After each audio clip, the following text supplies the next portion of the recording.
La habitación llevaba 8 años cerrada con llave. No porque hubiera algo peligroso adentro. No porque alguien lo hubiera ordenado. Sino porque nadie, ni un solo funcionario del palacio, ni el gran visir, ni el eunuco jefe, se había atrevido a abrirla desde que ella murió. El 15 de abril de 1558, la mujer más poderosa en la historia del Imperio Otomano exhaló su último aliento. Y lo que dejó dentro de esa habitación, al parecer no tenía ninguna intención de que fuera fácil de encontrar.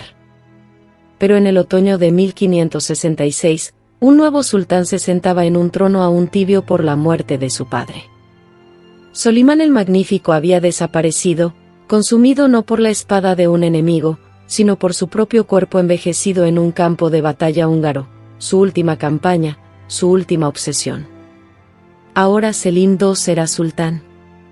Y Selim, ese hombre complicado, bebedor de vino, sorprendentemente astuto, que había pasado 20 años viendo al imperio desgarrarse casi por completo en la lucha por quien lo heredaría, Selim necesitaba entender hasta dónde había llegado la mano de su madre. Ordenó que abrieran la habitación. Lo que encontró adentro no solo lo perturbó a él. Perturbó a todos los que se enteraron de su contenido. En menos de 48 horas, 3 altos funcionarios habían solicitado audiencias de emergencia. A 2 de ellos se les reorganizaron silenciosamente sus pensiones.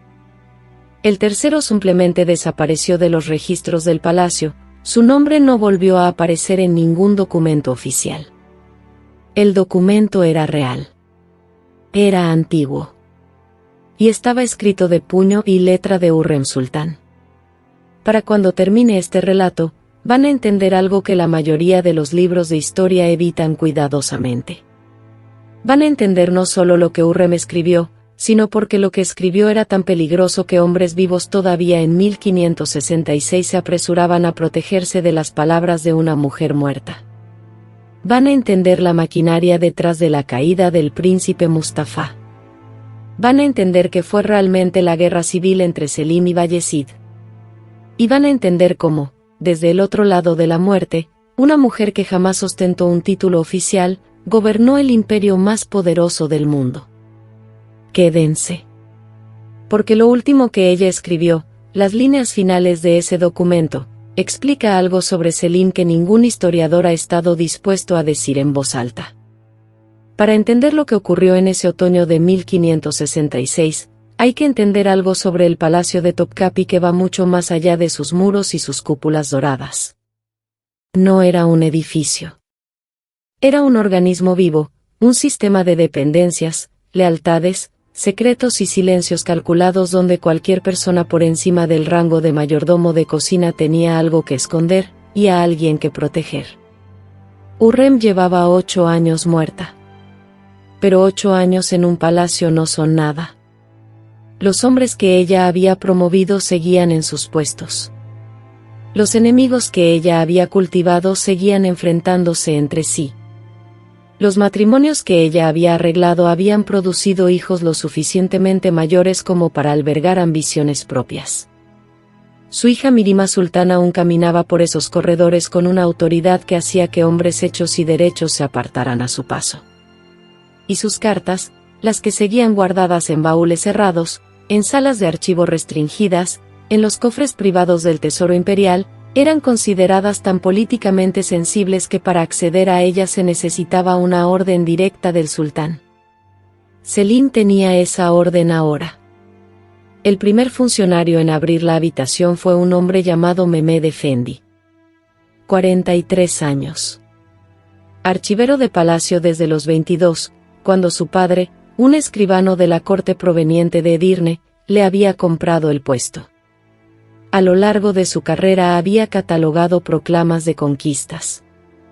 Había indexado decretos imperiales que se remontaban al reinado de Selim. Había leído documentos que describían cosas por las que la mayoría de los hombres eran ahorcados solo por saberlas. No era un hombre fácil de sacudir. Pero cuando la puerta se abrió de par en par y el olor a cedro viejo y agua de rosas lo golpeó de frente, no la ausencia química de la descomposición, sino el fantasma verdadero y persistente de un perfume largo tiempo absorbido por la madera. Mehmed Efendi se detuvo en el umbral. Y no entró durante casi un minuto entero. Lo que olía era el archivo de una mujer que había gobernado el imperio desde una habitación sin ningún estatus oficial. Sin asiento en el diván. Sin título en los registros militares. Y sin embargo, los baúles alineados contra la pared, 7 de ellos, forrados de cedro con cierres de hierro, contenían correspondencia con reyes extranjeros, directivas financieras para los administradores del Vakf en Jerusalén, cartas de recomendación que habían colocado a hombres en posiciones de poder, y, lo más importante, al menos 2 paquetes sellados que llevaban la tubra personal de Hurrem Sultán, su sello, estampado en cera carmesí desvanecida. Mehmed Efendi mandó a un mensajero al gran visir de inmediato. No tocó los paquetes sellados. Tenía suficiente experiencia para saber que lo que un hombre no abre, no puede ser declarado responsable de ello. Pero aquí es donde la historia se fractura. Porque para cuando el gran visir, Sokoyu Mehmed Pasha, uno de los hombres políticamente más calculadores del siglo XVI, llegó a la sala de archivo, uno de los paquetes sellados ya había sido abierto. No por Mehmed Efendi. No por el mensajero. Alguien más había estado en esa habitación antes que ellos. Sokoyu se paró en el umbral y miró el sello roto en el suelo. Cera carmesí, partida limpiamente a través de la marca de Hurrem. Miró el paquete abierto. Miró a Mehmed Efendi. Hizo una sola pregunta: ¿quién más sabe que esta habitación fue abierta hoy? Mehmed Efendi le dio 3 nombres. Sokoyu asintió lentamente. Luego dijo algo que Mehmed Efendi repetiría, en privado, a su hijo años después: esos 3 hombres tendrán semanas muy ocupadas por delante. Uno de esos 3 nombres pertenecía a un hombre que, en menos de 30 días, sería encontrado muerto por causas que el médico del palacio registró como un trastorno del corazón. Tenía 31 años, y nunca había estado enfermo en su vida. Seamos precisos sobre lo que se encontró. Porque la mitología que rodea este momento ha crecido tanto a lo largo de los siglos que el documento real, el objeto histórico tangible, queda sepultado bajo la leyenda. Lo que los archiveros de Selim II encontraron en ese paquete no era una confesión. No era una declaración de guerra. Era algo mucho más peligroso. Era una carta de instrucciones. Escrita por Hurrem Sultán para 2 destinatarios sin nombre, referidos en el texto únicamente con honoríficos en clave, un sistema que ella usaba en su correspondencia más sensible. El documento establecía, con su letra precisa y elegante, la arquitectura política completa que había diseñado para asegurar que su hijo, y nadie más, se sentara en el trono de Solimán después de su muerte. La carta estaba fechada internamente alrededor de 1552 o 1553. Los historiadores y archiveros que la han estudiado la ubican en esa estrecha ventana de tiempo con gran certeza. Y lo que hace esa fecha tan significativa, lo que hace que se le corte la respiración a cualquiera que entienda lo que estaba ocurriendo en el Imperio Otomano en esos años, es esto. El 6 de octubre de 1553. Ese fue el día en que el príncipe Mustafa fue estrangulado. Y este documento fue escrito antes de eso. Para comprender el peso de ese detalle, hay que entender quién era Mustafa para el imperio en ese año. Tenía 38 años. Había gobernado 3 provincias. Los genízaros, la fuerza militar de élite del imperio y, históricamente, los verdaderos árbitros de la sucesión otomana, lo preferían abiertamente. Los diplomáticos de Venecia, Viena y Persia habían escrito a sus países sobre él. Un enviado veneciano lo describió como el príncipe más admirado en la memoria de los hombres vivos. Cuando el ejército de Solimán marchó en la campaña de Nagihan en 1553, los soldados susurraban el nombre de Mustafa no como un príncipe, sino como un sultán en espera. Tenía un solo problema. Su madre era Maidebran. No Hurrem. y Hürrem llevaba años preparándose para este momento. El documento que Selim encontró lo trazaba todo con claridad arquitectónica. No la carta falsificada dirigida al Satamás, esa era la operación de Rustem Pasha, y lo suficientemente burda como para que los historiadores todavía debatan sus detalles.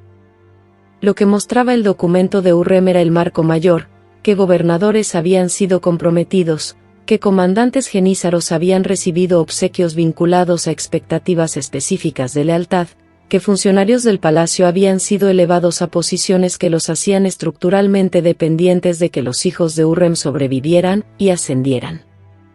Esto no era una teoría conspirativa. Era un plano. Una máquina política en pleno funcionamiento, diseñada, construida y anotada de puño y letra de una mujer, con el único propósito de cambiar la sucesión del imperio más poderoso del mundo. Y los hombres que todavía estaban vivos en 1566, los que habían participado, los que habían aceptado esos obsequios, esas promociones, los que habían mirado hacia otro lado cuando llegaron órdenes por canales que sabían que no estaban estrictamente sancionados, todos tenían algo en común. Sus nombres eran, de una u otra forma, rastreables hasta ese documento. Y aquí es donde el pánico se volvió visible. Un funcionario del palacio llamado Ahmed Çelebi, 51 años, jefe de la división de correspondencia del Tesoro Imperial, un burócrata de la más alta precisión, había dedicado toda su carrera a asegurarse de que ciertos registros nunca fueran formalmente indexados. No había quemado documentos. Eso habría sido demasiado obvio, demasiado peligroso. Simplemente se había asegurado de que las conexiones correctas entre los archivos correctos nunca fueran anotadas formalmente.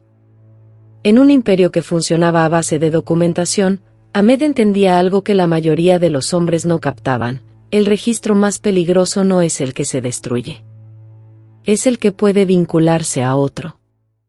El documento de Hürrem, en manos equivocadas, era exactamente ese vínculo. El que Ahmed había pasado 15 años asegurándose de que nunca se trazara.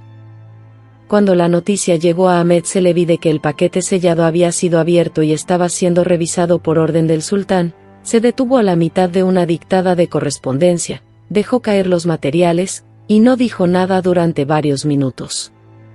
Su secretario, un joven de 22 años que escribiría sobre ese momento décadas después en unas memorias personales nunca destinadas a circular ampliamente, describió el rostro de Ahmed como del color del yeso viejo.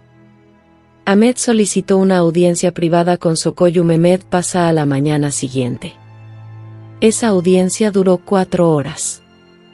Cuando Ahmed salió, su pensión anual había sido ajustada. Su hijo mayor, que había sido destinado a un prestigioso puesto en Rumelia, fue silenciosamente llamado de regreso a Estambul. No lo castigaron. Lo contuvieron. Pero la contención solo funciona si todos los que necesitan ser contenidos reciben el mismo trato al mismo tiempo. Y Sokoyu estaba lidiando con más de un hombre. Hürrem Sultán nunca tuvo un ejército. Nunca comandó una campaña. Nunca se sentó en el diván imperial. No lo necesitaba. Tenía algo más peligroso que una espada. Tenía una lista, y todos los que figuraban en ella sabían que existía. Aquí es donde la historia deja de ser intriga de palacio y se convierte en algo estructural. Algo que explica por qué el Imperio Otomano en 1566 no era el mismo imperio que había sido en 1520. Porque lo que Selim leyó en ese documento no era solo un registro de lo que su madre había hecho.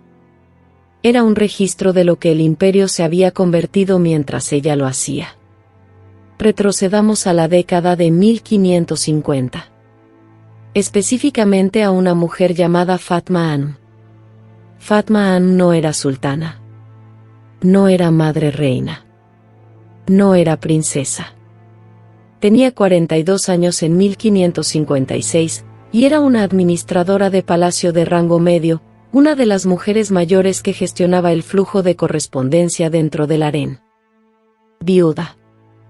Originaria de Tesalónica, Hija de una familia de mercaderes griegos cristianos que se había convertido, maniobrado y sobrevivido a base de un pragmatismo cuidadoso. Llevaba 26 años en el palacio. Conocía cada corredor, cada escribano, cada patrón de acceso y denegación. Y había sido uno de los 2 destinatarios sin nombre en la carta de Hurrem. No porque Fatma fuera poderosa, sino porque Fatma era invisible. Invisible para los hombres que controlaban los registros del palacio.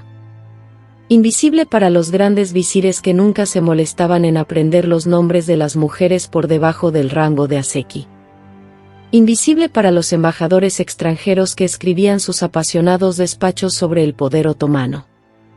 Hurrem había entendido algo que todos los hombres poderosos a su alrededor habían pasado por alto: la palanca más efectiva en cualquier sistema es la que nadie piensa en observar. El papel de Fatma, tal como quedó documentado en la carta, era específico.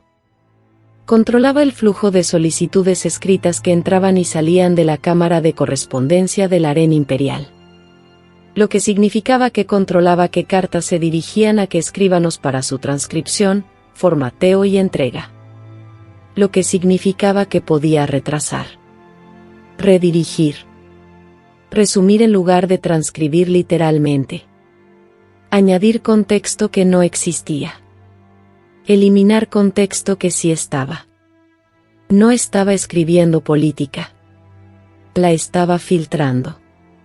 Y en un sistema que dependía enteramente de la precisión de la información filtrada para tomar decisiones de vida o muerte, Fatma Am, la invisible, la olvidada Fatma Am, había sido una de las personas operativamente más importantes del imperio durante más de una década.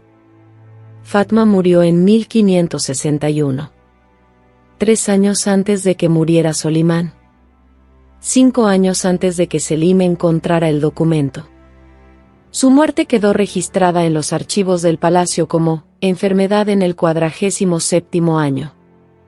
Nadie escribió elegías por ella. Nadie colocó su nombre en las crónicas formales. Pero su trabajo seguía en el documento. Cada detalle operativo. Cada instrucción. Cada nombre de cada escribano que había administrado, cada funcionario cuya correspondencia había pasado por su cámara. Cuando Sokoyu Mehmed Pasha leyó esas secciones, las leyó 2 veces. Luego solicitó que el documento fuera sellado en un nuevo contenedor, registrado bajo una clasificación diferente, no como correspondencia personal, sino como archivo administrativo, una categoría que restringía el acceso a un grupo más pequeño y controlable. No lo estaba ocultando. Lo estaba manejando. Hay una diferencia. En el sistema otomano, esa diferencia lo era todo.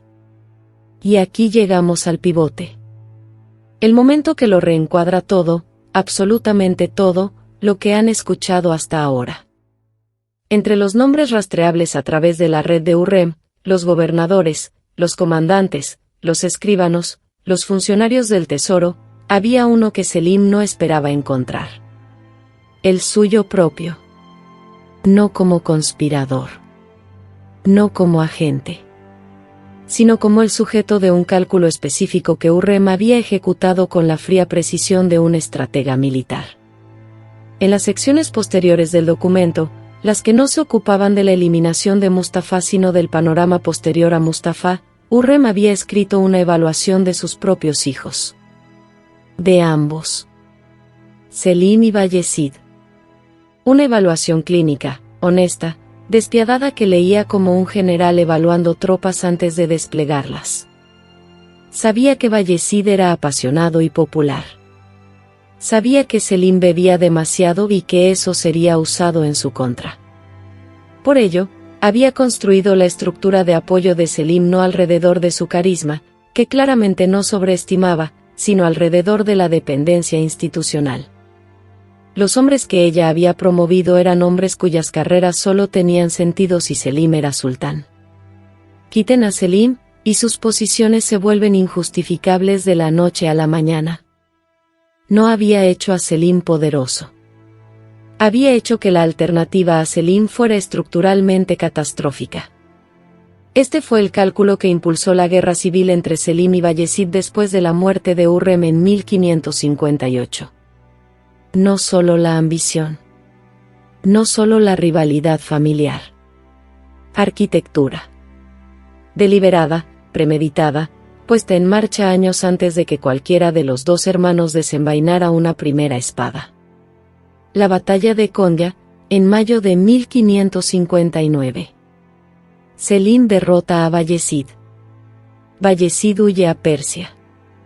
El 25 de septiembre de 1561, Bayezid y sus 4 hijos son ejecutados en las afueras de la capital safávida de Azvin por asesinos otomanos enviados con la autorización personal de Solimán. Los 4 hijos de Bayezid. Niños. El mayor tenía reportadamente alrededor de 12 años. Hurrem llevaba 3 años muerta para entonces. Y sin embargo la máquina que ella construyó seguía funcionando. Seguía matando. Seguía siguiendo la arquitectura que ella había trazado en esa pequeña habitación con sus baúles de cedro y su perfume de agua de rosas. Selim leyó esa evaluación de sí mismo. Esa sección del documento donde su propia madre lo midió como una propiedad que debía ser apalancada, más que como un hijo al que debía amarse. No sabemos lo que sintió cuando lo leyó. Pero sabemos lo que hizo. Ordenó que el documento fuera sellado. No destruido. Sellado. ¿Por qué no destruirlo? Esa pregunta mantuvo despierto a Sokoyu Mehmed Pasha durante el resto de su carrera. Un documento tan peligroso, en manos de un sultán nuevo, destruido significa desaparecido. Sellado significa, un arma, guardada en reserva. Ella construyó un trono con las vidas rotas de otras personas. Él lo sabía. Y guardó los recibos. Ese es el tipo de poder que no expira cuando la persona que lo construyó deja de respirar. Pero había un segundo documento. Y este no estaba oculto. Este había estado a la vista de todos, completamente indexado, oficialmente sellado, legalmente vinculante, durante casi una década. El Vakfilla, la escritura de dotación, de Haseki Hurrem Sultán. Registrada entre 1556 y 1557. 49 páginas de texto en árabe. El documento legal formal que establecía sus fundaciones caritativas, la cocina comunitaria en Jerusalén que alimentaba a los pobres, la mezquita, las habitaciones para estudiantes, las propiedades. 195 topónimos. 32 propiedades solo en el camino entre Jaffa y Jerusalén. Este documento no era secreto. Había sido revisado por jueces. Validado por las más altas autoridades religiosas. Firmado por testigos. Sellado con su sello personal en la página 49, el mismo sello que también aparecía, observaron los archiveros, en el paquete cerrado del baúl de cedro. El mismo sello. El mismo patrón de presión. La misma cera carmesí. Lo que significaba que los dos documentos, la donación caritativa pública y el plano político privado, habían sido creados aproximadamente en el mismo periodo y tratados por Hurrem como parte del mismo proyecto. Y esto es lo que hizo entrar en pánico a los funcionarios. No porque el Vakfilla revelara algo criminal. Era impecable. Legalmente perfecto. Un monumento a la generosidad imperial. Todavía operativo, todavía alimentando a los pobres de Jerusalén, todavía funcionando exactamente como estaba previsto. Pero establecía algo legal e irrefutablemente, Hurrem Sultán, en los últimos años de su vida, estaba construyendo instituciones diseñadas para sobrevivirla. No solo caritativas. Estaba construyendo una arquitectura de legado, una red de propiedades, dotaciones, beneficiarios y dependencias que continuarían funcionando bajo su nombre, con su sello, extrayendo recursos que ella había bloqueado en su lugar, durante generaciones. Y si eso era cierto del Vakfilla, Si había pensado con esa meticulosidad, con esa visión tan lejana, sobre la permanencia, entonces el plano político en el baúl de cedro no era una carta privada. Era un documento fundacional. Una constitución, en cierta manera. Para un imperio dentro del imperio. Uno que funcionaba con lealtad en lugar de ley, con dependencia en lugar de fuerza militar, con el terror silencioso del conocimiento documentado en lugar del terror ruidoso de un ejército. Sokoyu Mehmed Pasha entendió esto de inmediato. Al igual que los 3 altos funcionarios que habían sido convocados para revisar los documentos. Porque cada uno de ellos, al mirar el Vakfilla junto a la carta política, podía ver sus propias carreras reflejadas en esa arquitectura. Sus ascensos. Sus destinos. Sus posiciones institucionales. Todo rastreable, si sabías cómo leerlo, hasta una red que una mujer muerta había construido específicamente para colocar a las personas correctas en las habitaciones correctas, en el momento correcto. No eran sus enemigos. Eran su producto. Y su producto ahora estaba leyendo su manual de diseño. Pero había un tercer documento. Uno que no había estado en los baúles de cedro. Uno que nadie en esa habitación había estado buscando. Y había estado a plena vista, en la Biblioteca Imperial, mal catalogado, durante 11 años. Era una carta personal. Dirigida no a un agente político, no a un rey extranjero, no a una autoridad judicial. Dirigida a Selim. Escrita por Hurrem, dirigida a su hijo, y dejada en la Biblioteca Imperial bajo una clasificación errónea, catalogada no como correspondencia personal sino como tratado filosófico.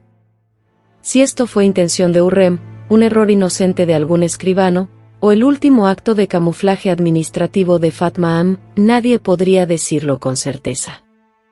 La encontró un bibliotecario llamado Yusuf bin Ahmed, 26 años, originario de Bursa, 2 años llevaba en su puesto en el palacio, quien notó la discrepancia en la etiqueta de clasificación durante un inventario rutinario. Lo reportó a su superior. Su superior, inusualmente, lo escaló hacia arriba en lugar de hacia abajo. Y en menos de una semana, estaba en manos de Selim. Conocemos partes de lo que decía. No porque la carta haya sido publicada, no lo fue. No porque fuera citada en una crónica oficial, tampoco fue eso. Sino porque Selim, en los meses que siguieron a su ascenso, tomó una serie de decisiones que son difíciles de explicar sin una inteligencia guiadora detrás de ellas. Una serie de movimientos tan precisamente calibrados que los historiadores han pasado 4 siglos preguntándose quién lo aconsejó. La respuesta, al parecer, ya estaba muerta. La carta, según se puede reconstruir a partir de referencias secundarias y los cambios de comportamiento que aparentemente desencadenó, contenía 3 cosas. Primero, un relato honesto de lo que ella había hecho con Mustafa. No una confesión en el sentido legal. No una admisión de culpabilidad. Sino una declaración de responsabilidad, formulada, según todas las indicaciones, de una manera que ni condenaba ni excusaba, pero simplemente nombraba. Había hecho un cálculo. La continuación de Mustafa era incompatible con la supervivencia de Selim. Ella se había asegurado de que el cálculo se resolviera a favor de Selim. Quería que él lo supiera. No para torturarlo con ello. Sino porque, al parecer escribió, un hombre que gobierna un imperio y no entiende el costo de su trono, eventualmente será destruido por esa ignorancia. Segundo, un conjunto de instrucciones sobre cómo manejar a los hombres cuyos nombres aparecían en el plano político. No para castigarlos. No para elevarlos. Sino para vincularlos, para dar a cada uno una responsabilidad específica y visible que hiciera que su lealtad continua al trono fuera estructuralmente necesaria. Ella ya había hecho esto, en efecto. La carta le decía a Selim que lo mantuviera, no que lo deshiciera. Sokoyu Mehmed Pasha, vale la pena señalarlo, continuó como gran visir durante 13 años consecutivos. bajo 3 sultanes consecutivos seguidos. Nunca fue castigado. Nunca fue elevado más allá de la medida apropiada. Estaba, en la terminología de Hurrem, vinculado, útil, contenido y permanente. Tercero, una sola línea sobre Bayezid. Los historiadores no coinciden en la formulación exacta, pero la sustancia está documentada en suficientes fuentes secundarias como para considerarse confiable. Hurrem había escrito, en efecto, que el fracaso de Bayezid no era una tragedia. Era una demostración necesaria. El imperio, escribió, no funciona con amor. Funciona con prueba.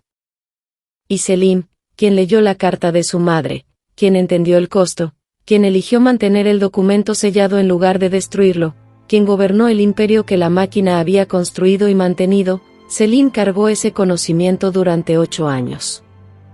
Hasta su propia muerte en 1574, reportadamente por una caída en su baño. Nunca habló públicamente de lo que se encontró en esa habitación. No en ningún registro que haya sobrevivido. Solo gobernó. Hoy, la tumba de Hurrem Sultán se encuentra en el complejo de la mezquita de Süleymaniye en Estambul. Su mausoleo está junto al de Solimán. 2 estructuras, de igual tamaño y elegancia. Inusual, casi sin precedentes, para una mujer en ese periodo. El documento sigue en el archivo. Clasificado. Restringido. Accesible solo por orden del sultán, excepto que el sultanato terminó en 1924. Nadie ha emitido la nueva orden. Tal vez nadie quiera hacerlo. Y eso nos deja con la pregunta que no desaparece cuando acaba este relato. Cuando una mujer construye un sistema específicamente porque ninguna otra forma de poder le estaba disponible, cuando cada herramienta que usa existe únicamente porque le fueron negadas todas las herramientas que los hombres usaban libremente, ¿quién es exactamente el arquitecto de la violencia que ese sistema produce? ¿Es la mujer que construyó la máquina? ¿O el imperio que no le dejó otra opción? Esa pregunta no tiene respuesta. Solo tiene peso. Y el peso cae de manera diferente en cada persona que lo carga. Si esta historia les hizo pensar en el poder de una manera que no se asienta cómodamente, eso es exactamente el punto. La historia no es cómoda. Es peso. Hay historias en este imperio que han estado guardadas en habitaciones selladas durante 400 años. Las abrimos una por una. La próxima vez, entramos a la habitación que Qasem Sultán construyó, que ni siquiera sus asesinos pudieron encontrar. Una historia que hace que lo que acaban de escuchar parezca apenas un preludio. No se vayan. El siguiente video ya está en espera.